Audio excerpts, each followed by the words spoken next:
Hey everybody, thanks for joining me outside today on Outside with Jeff. Today I'm going to discuss how I get 100% success per cell whenever I'm starting my tomato plants.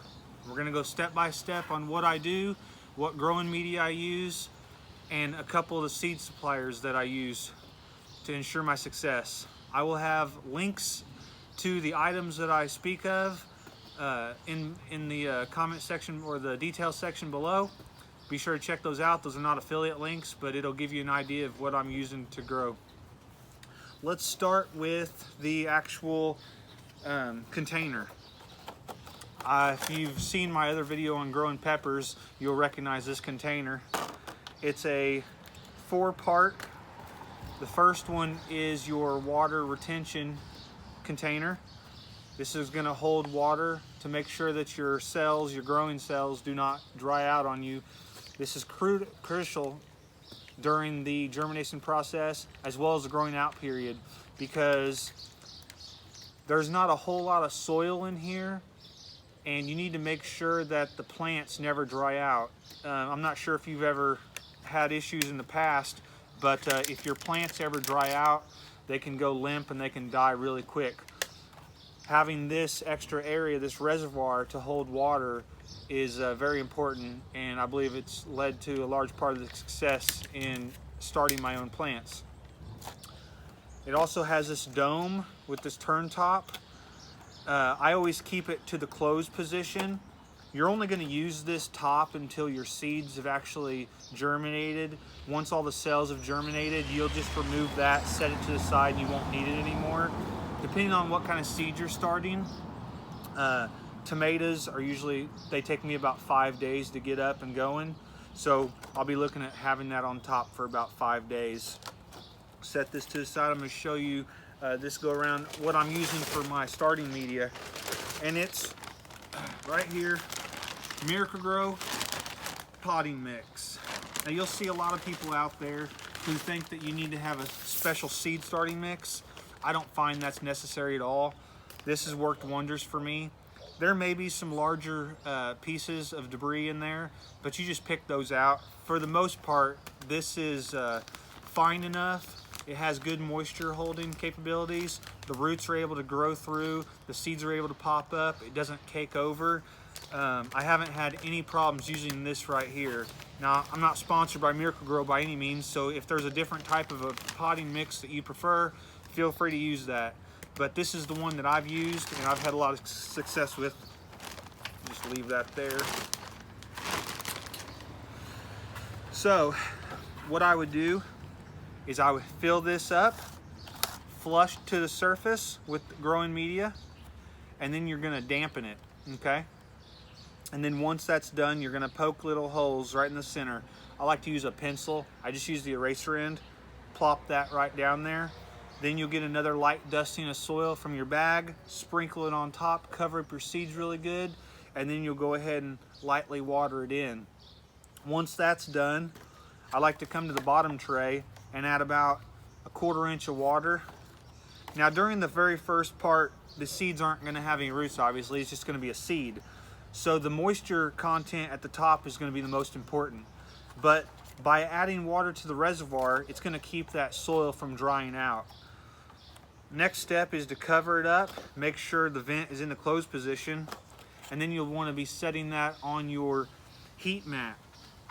Because when growing tomatoes, in order to get them up quick and to prevent any issues, any molding of the seed or rotting of the seed, having the crucial temperatures for seed germination is very important. This is the heat mat that I use here. It's a VivoSun 10 by 20 and 3/4 inch mat, and as you can see, you can get 1, 2, 3, you can get 6 seed starting trays on here pretty easily. That would give me seed starting for 72 plants. That's works fine for the size of gardening that I do. A lot of my stuff I'm able to direct seed, but that gives me plenty of flexibility on picking varieties that I want to grow in my garden. You put your seeds that have been started in here, covered up, you've watered it in, you'll plug this in. It has a built-in thermostat. The temperature will go to where it needs to go. you're going to want to keep your seed tray on your heat mat until all your seeds have germinated, have popped up, the seed coat has fell off, and you've got just your first little leaves coming off, okay? Usually takes, like I said, for me, the tomatoes usually pop up in about 5 days. I'll usually pull this top off between day 5 and 7 as long as everything's progressing. Now, I haven't just walked away from the process during that time. I'll check on them daily, make sure the soil's dark and damp. That way the seeds have the moisture they need to pop out of their seed coat and to come up. So you don't want to just put the water in and just walk away from it. You know, that could be one of the things that could cause you failure.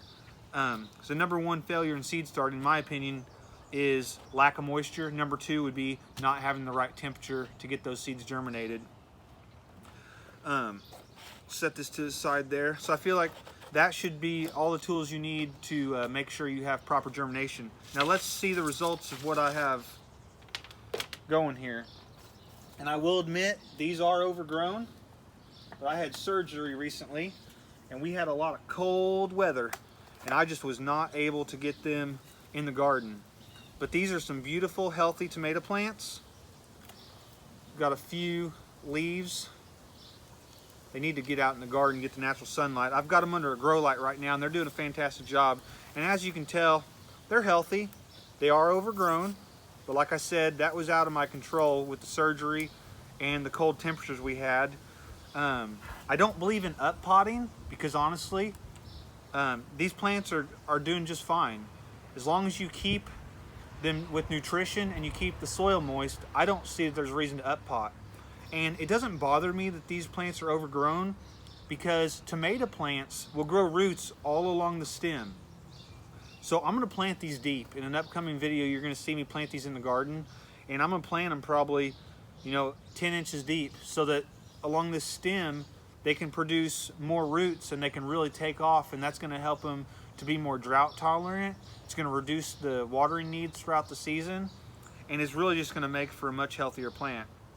Now, with all that being said, let's go over these varieties of plants.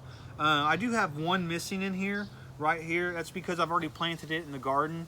I have a gardening competition who can have the first red tomato, so I picked one of these varieties to go ahead and plant in the garden. But I did have 100% success rate as I was referring to using my technique. All the seeds came up, and I have 11 plants here and one in the garden.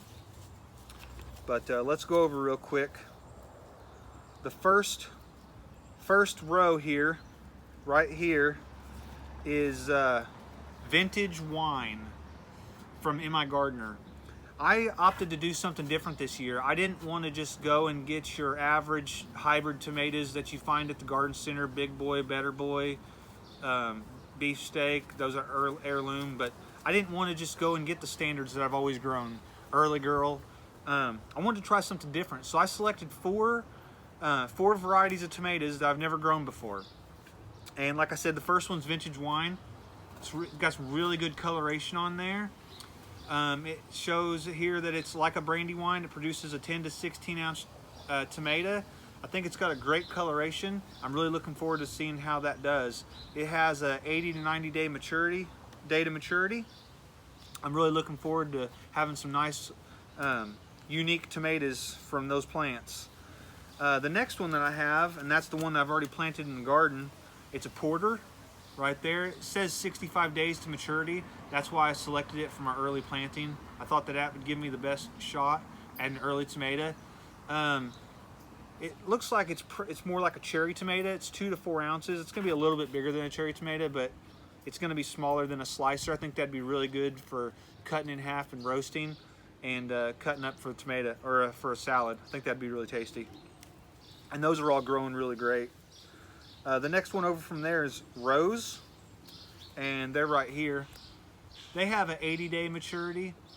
Looking at the seed packet, it's an Amish Pennsylvania heirloom, bright pink rose colored, and produces 10 to 16 ounce fruits in clusters of 3 to 5 fruits. Vigorous vines, and they require caging.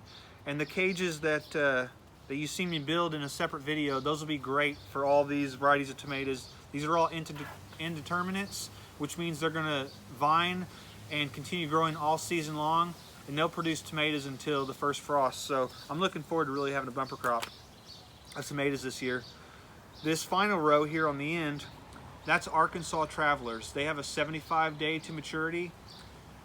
Here on the seed packet, it's indeterminate.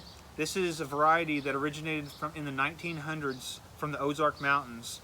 It's an old American classic. It has a rich, true tomato flavor with a pink fruit.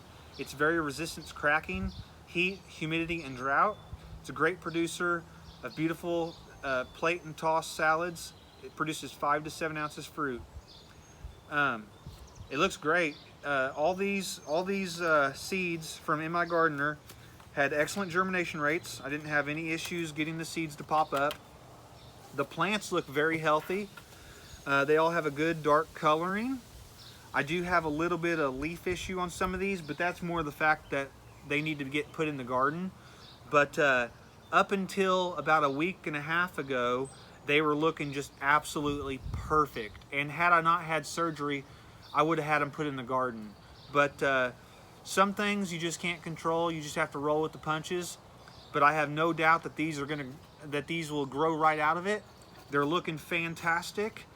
And I want you to be sure to tune in to the upcoming tomato planting video, because there's going to be some surprises in store.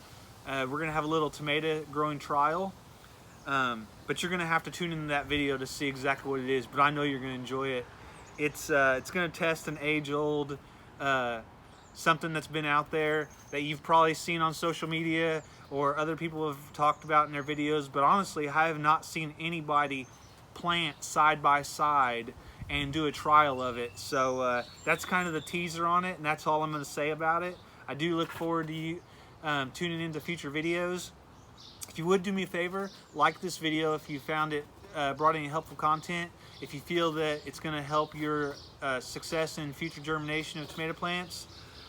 If you've heard of any of these varieties, or if you've planted any of these varieties in the past, I'd really appreciate you dropping a comment below and telling me what you thought of them.